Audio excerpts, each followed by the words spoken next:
Hey guys, so just wanted to talk through a case I just had. This was a lady, let me bring it up here, probably should have done this before, but here we go.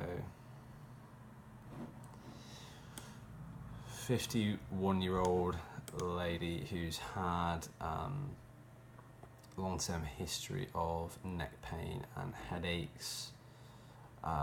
Had a history of whiplash about just shy of 10 years ago, headaches, neck and shoulder pain, saw an NHS physio, had acupuncture, traction, soft tissue work, didn't really do anything.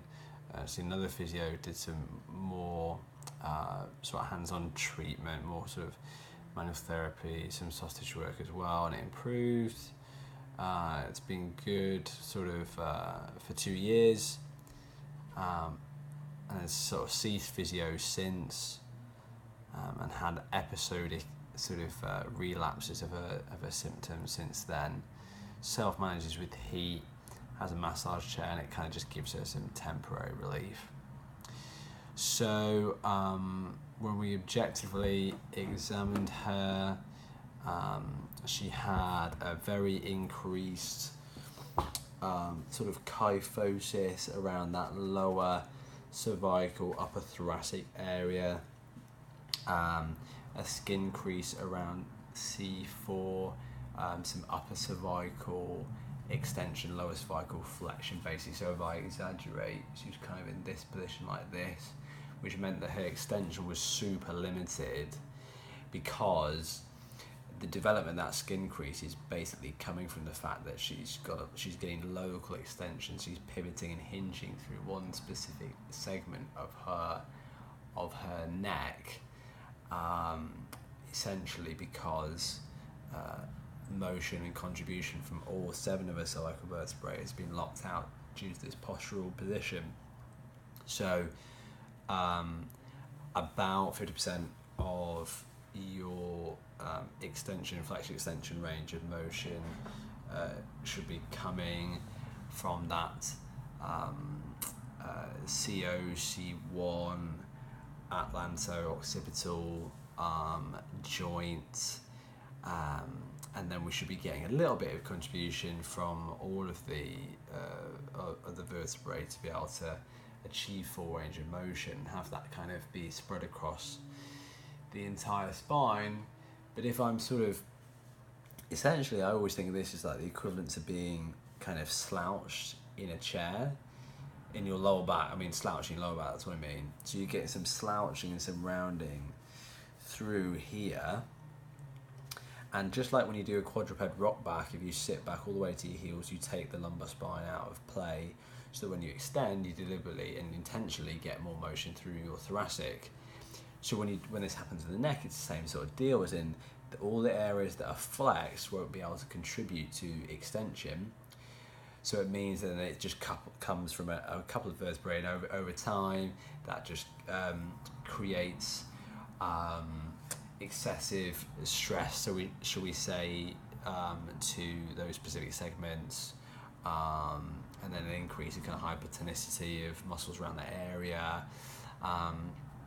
You get in that kind of forward head posture, upper cervical extension, compression of all those neurovascular structures there, tightness through your suboccipitals, lengthen and weak deep neck flexors, overactive SCMs, your lev scap actually get pulled into a long and locked position, generally get a bit of overactivity through his upper fiber traps as well, and she pretty much had all of the above.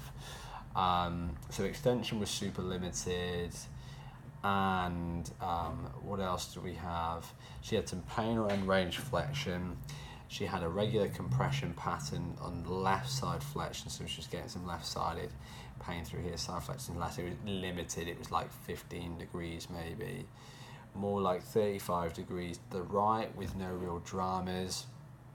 And when we got her in supine, there were some occasional sort of sharp pains that she got just in sort of rotating her head. So we had to be mindful of that. and tweak positions to ensure that one, we weren't reproducing symptoms, and two, she had a history of anxiety. So she had a very emotional episodes where she became visibly upset and distressed. So, and she was also one of those people that when she was in a position, I'd be asking for feedback, going, how do you feel then? She'd be going, oh, it's actually really quite sore. But I think would have gone the whole session without actually telling me that unless I'd asked.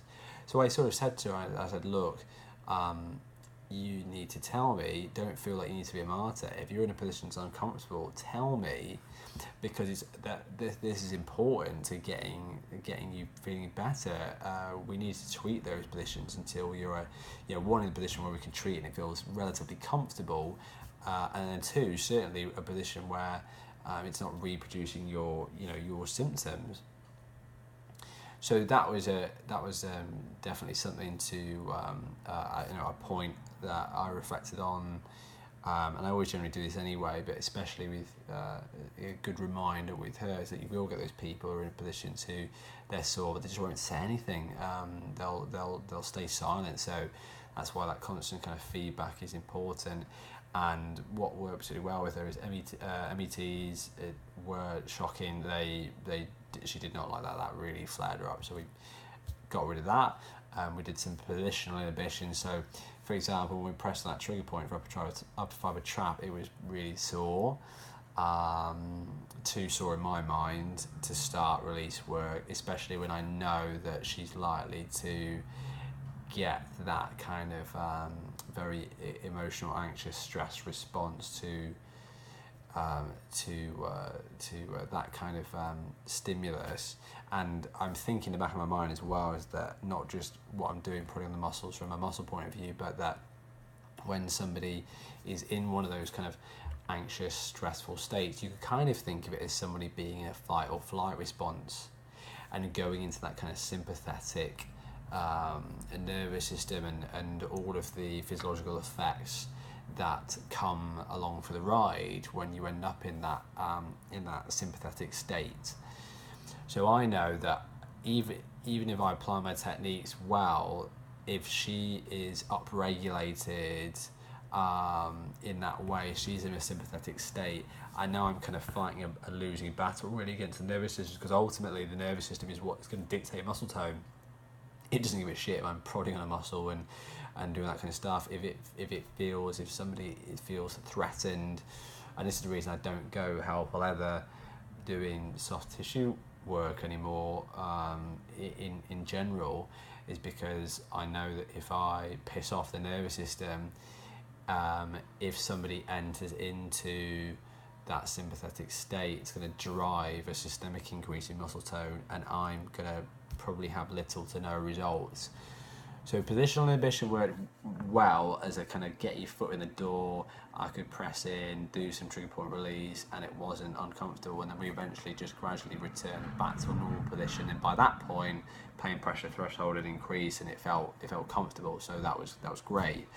And it worked, and we did some snags on the left side into that side bending. We got that left side flexion up to I think it was 25 degrees, so we got a 10-degree increase, so not bad, and symptoms were better on that side for sure. I had to abandon a few techniques, and that's kind of the game really, is that you're not gonna necessarily, there are times when we sort of get bang on the money straight away, and the first technique is amazing, that's always great, but in reality there are lots of times where the first one you try isn't going to be the most successful, and it just means that you need to keep adjusting until you find something that works.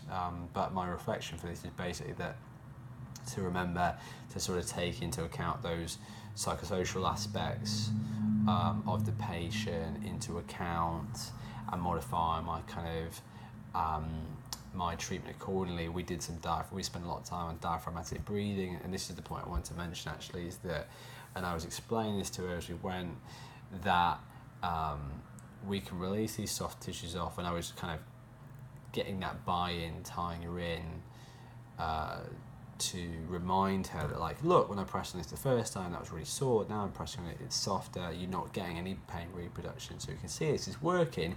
But we want to keep it better and not just have this be a temporary fix. And I knew from watching her breathing pattern that she was tending to be quite an apical breather. You could see all those accessory respiratory muscles, especially around her neck, getting jacked up through her SEM, through her scalenes. They were going crazy. And I said to her, look, that we need to one of the ways we're going to get this to stay better is to address the things that are causing your neck muscles to get tight in the first place. And one of those sort of quite innocuous, overlooked drivers are your breathing patterns. So I taught her how to do some diaphragmatic breathing and use the cues with hand on the sternum and hand on the diaphragm, and taught her how to sort of feel through her SEMs and scales to make sure they stayed soft and kind of relaxing her head into the pillow. I came up with this totally random analogy of, like, just imagine you're letting your head sink into the pillow like a marshmallow. Oh, monkey face emoji. But actually I told her and she laughed. I was like, you'll never forget that now. And that, I mean, as stupid as it sounds, if somebody remembers it, that's a win. That's exactly what we're trying to do those things for. So we got that, and then so by the end of that session I was happy. She was happy as well. A big part of this is helping people to feel reassured, building up a sense of trust and confidence and rapport, and that's what I was kind of the running theme throughout. That was making sure that I was creating that kind of relationship. So that's my reflection for that session, and I hope that's useful.